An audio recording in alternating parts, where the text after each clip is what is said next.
Après, il y a l'émission sur Arte, là, sur les coilles, vous n'avez pas vu? Non, Les Suisses, là, qui font fait venir en coille du Japon. Donc là, on va commencer par deux petites. Oh là. Voilà. Donc là, par contre, on prépare tout pendant ce temps-là. Donc on a identifié les poissons. On sait qu'on a par exemple une coille qui fait en gros, là on est sur 300 grammes. Donc là, vous voyez, beaucoup d'oxygène, très important. Son poids est important. Voilà, Alors, tout à fait. Vous avez mis l'oxygène dedans là. Ah, ça va quelque chose. Ah, d'accord. Pour nous, au plus simple. Hein. Je voulais mettre Antoine souffler derrière avec oui. un tuyau, mais bon, il veut C'est pas. dommage. Ça coûterait moins cher. Donc là, j'ai mis deux tailles. Vous voyez, là, on est sur une petite qui a un début d'ulcère sur le dos. Donc ça, on est vraiment sur des poissons qui ont subi, on va dire, l'attraction de parasites pendant quelques temps. Et le temps a fait que, du fait que c'est dans des bacs où il y a beaucoup de poissons, on ne l'a pas vu tout de suite. Donc ça nous amène vers ce type de parasites. Là, c'est deux à soigner. Là, j'en ai mis deux. Donc là, vous voyez, on a une détérioration de la nageoire. Donc ça, il faut savoir, sur des nageoires comme ça ne repousse pas. Là, on a atteint le bout de la commissure, ça ne repousse pas.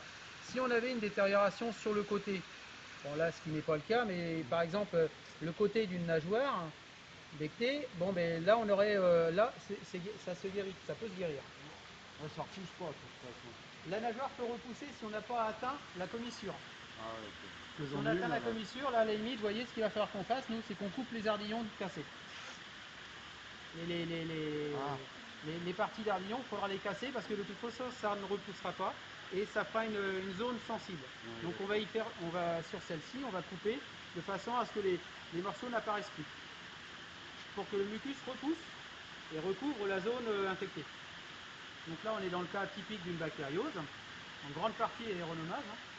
En grande partie ? Oui, en grande partie aéronomase, parce que aéronomase, c'est une famille bactérienne qui est assez agressive, qui peuvent attaquer qu'à partir de, on va dire, entre 10 et 12 degrés jusqu'à 22, 25 degrés.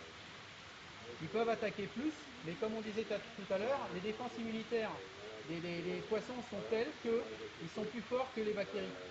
Au-dessus de 24 degrés, le poisson est beaucoup plus robuste. Donc là, il y a peu de contamination bactérienne, voire inexistant, puisque de toute façon, dès qu'elles apparaissent, les défenses immunitaires se ruent dessus et neutralisent tout de suite les bactéries. Vous voyez ce que je veux dire? On est dans le cas clinique tout à fait différent. Là, on va être sur une autre... Là, on voit bien... Ah oui, complètement, pardon. C'est une écaille qui est infectée, là. Il n'y a plus d'écailles et c'est infecté à la place. Donc, on va préparer tout ça.